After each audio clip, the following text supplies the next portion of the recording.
Welcome back to another episode of Touchdown Labs. I'm your boy, Rishi, and we're back here. Now we're looking at Maxx Crosby, okay? One of the best players that I've watched in my NFL, come up here when it comes to being an analyst. Every single year he's gotten better. You could say he fell off last year. He's used to getting double digit sacks. How does he compare to a player like Myles Garrett and deserving of that $100 million contract? I think so. So let's get into the film and who he is as a player. I want to focus on two games specifically when it comes to Maxx Crosby. And guys, please like, comment, share, subscribe. I need you guys to subscribe to the channel so we can keep growing this and you can get your favorite analyst here breaking down film every single week. Now, when it comes to Maxx Crosby, two things I want to look at. This Chiefs game here, Maxx Crosby played every defensive snap for the Raiders for the sixth straight game, 67 snaps. That's astonishing, extending his streak to 387 consecutive snaps, the longest by a defensive lineman in the NGS era since 2016. And this is what I mean, guys, when Maxx Crosby is deserving of his contract. He is somebody that's playing every single down in and down out. 50 pass rushes, 5 pressures, 1 sack, his get off 0.78 seconds. Let's go ahead, take a look at this game. The first Chiefs game, though, I will note, he really didn't do much, right? So he comes in here, watches the film. He has 3 tackles, plays on 26 run plays, but 0 pressures this game, right? And they lose. They lose by a touchdown. So it's a close game for them on a losing season. And this is what I mean by saying that the Raiders didn't do a great job. Like, I mean, they're losing every single week, right? So what can you do when you're Maxx Crosby? You get paid that $100 million contract because you're showing up to work every single day. So we're gonna look at this Chiefs game first. He comes in, 5 pressures this game, 10% pressure rate. He brings it up, and this is against Mahomes. We're gonna go ahead and take a look at that, and he also gets 1 sack. Now let's look at these pressures first when it comes to Maxx Crosby and break this down. Like I said, guys, please go ahead, like the video, subscribe. Need all your help to get to 1,000 subscribers, like 10% there. Every single one counts right now. Now let's look at this guy. He's always usually playing on the left side of the line, and he's elite when it comes to figuring out where he needs to go in order to get Mahomes pressured, right? And somehow, some way, Mahomes gets the ball off on this play. We'll go ahead to the end zone copy and take a look and see how Maxx is lined up over here, and you can see he's ready to go off the bat. He points out that he's playing a game, and then I don't know how Mahomes last second gets that off, and that's just that connection to Travis Kelce, right? When we look at that here, like that is elite. Trayvon Moreg, who just left the Raiders as well, was really covering him, and I don't even know what to say there, right? So he just chalks it up as I'm just going to keep chomping at the bit here. Number 74, I believe, doesn't really have a chance. And this is the thing about Maxx Crosby and why he's so successful. He chases you down, right? So when he chases you down, he was extremely successful against Lamar Jackson as well. And we might just go ahead and review that game too, because when it comes to these athletic quarterbacks, Maxx Crosby's a really, really athletic guy himself, able to kind of get 65, 74 off him, runs at Mahomes here, forces him to throw that sideline pass, which is it's not Travis Kelce there, it's their backup tight end, and he's not able to get it through. So that's what Maxx Crosby is bringing you on a team that is losing every single week. He's bringing you competition, right? He's making your team competitive. The spin move was crazy. It sucks that he just fell right there, and you know, number 9 comes up and Wilson cleans up the sack for him. But this spin move is insane, and we'll take a look at this on the red zone copy. This is why he's elite. He has this in his tool bucket. He's over here on the left side. He's going to go ahead and spin against 74, and he almost gets to Mahomes himself, but he slips. Mahomes actually fumbles the ball because he's so worried about what Maxx is doing, and that's the pressures, right, that we're watching here. I don't know if that's the sack that's credited for him, but he's making Mahomes' life hell, right? So always rushing off that left side pretty much every single play where he's getting these pressures here. Doesn't finish, kind of gets there, and Mahomes is like a wizard himself when it comes to getting the ball out just in time. But Maxx is getting here, and 74 does not have a chance against him. He gets pushed in the back here by number 9 as well, but Maxx gets a hand on Mahomes. As soon as Mahomes feels that, he tries to hit number 9 again, but that's a big, big drop, right? Nothing you can do about that but chalk that up as to Crosby causing pressure to the quarterback. Probably getting to the end of these here, but this is another one to check in the red zone coming off number 74 and starter stepping, able to just hold on to Mahomes, make sure he gets that sack. And that's a red zone play, right? So that's fantastic to see. The next thing I want to bring up is another game after this, which is the Bengals. He goes against Amarius Mims when he plays the Bengals, so I think that's a rookie guy. Like, that's definitely holding, and if it's not, then it's fine because Maxx Crosby probably takes away that sack, and that's what he has there. I'm gonna go back and kind of point something out with Maxx Crosby, and I'm gonna bring up another point as well. We're gonna look at these numbers, right? So playing time 96% last year, 95% the year before that, 96% the year before that. You go ahead and look at somebody like Micah Parsons and what they're doing 80% of the time, like they're getting some time off, right? So Micah's able to do this 12 sacks, 14 sacks, 13 sacks in his first couple of years. It's actually fascinating to see, right? Somebody like Maxx Crosby, who's a little bit different, comes in from the Gruden regime, builds his way up to get playing time, 10 sacks his first year, puts himself on the map, 7, 8, 12, 14 fantastic seasons, 22, 23, lining himself up there.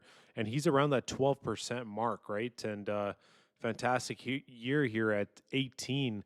We were just looking at Dante Fowler, if you watched his film session, and he was hovering around 15%. So I would say if you're an elite pass rusher, like 20% here for Micah is insane, and it's crazy because it likely goes down if he plays a little bit more, closer to the 15% rate. But I just want to kind of point that out, right? And when we're looking at these guys, I have Dante Fowler's up here as well. We'll look into his very quickly: 14%, 19%, 17%, and this is on very, very minimal playing time, 29% of the time, compared to somebody like Maxx Crosby, 96% of playing time. So Maxx is also playing the run. And I want to make sure that you guys understand that. Maxx Crosby's not only a player who's coming in and getting double digit sacks, he's the captain of your team. He's getting pressures, he's playing the run, getting tackles. You could say he had a little bit of a down year last year, but the Raiders were one of the worst teams in the NFL, and they're rebuilding now themselves. They have Geno Smith coming in. Let's see if they draft Ashton Genty. Could always put a guy like Mason Graham beside Maxx Crosby. We'll see what direction they go in a month. But I wanted to point that out for you guys on why I think Maxx Crosby's elite and why I think he does belong in that top edge category here. So another game we're going to go ahead and bring up just to prove this point is this Bengals game. He's going up against Joe Burrow, 7 quarterback pressures. This is another elite quarterback that's, you could say, lacking a little bit of an offensive line help, but he's going up against Amarius Mims, and Amarius Mims is a player that's drafted into the league with quite a high reputation in terms of being somebody who they think that's going to be a future at that position there, right? So you can see here Joe Burrow is able to get that off and get that completion. So not every single pressure is going to go ahead and be an incompletion. Not every single pressure is going to lead to a bad decision, but pressures are a good thing, and they're underrated. I think everybody looks at sacks, and that's not what you're supposed to look at when you're looking at somebody who's an all-around defensive end. Now, Maxx is usually, once again, always rushing off that left side there and able to get into the middle, rush Joe Burrow here. He throws Joe Burrow throws a crazy ball right there into the back of the end zone. It's pretty insane, and that's why I like looking at these two games specifically, because we're looking at quarterbacks that are elite that he's going up against and pressuring. You can see him running at Joe Burrow. He's falling, and he almost throws his touchdown to number 88, which I believe is his tight end. So pretty cool to see. You really got to get there with these elite quarterbacks. If you give them that extra tick of a second, then unfortunately they'll get the ball there.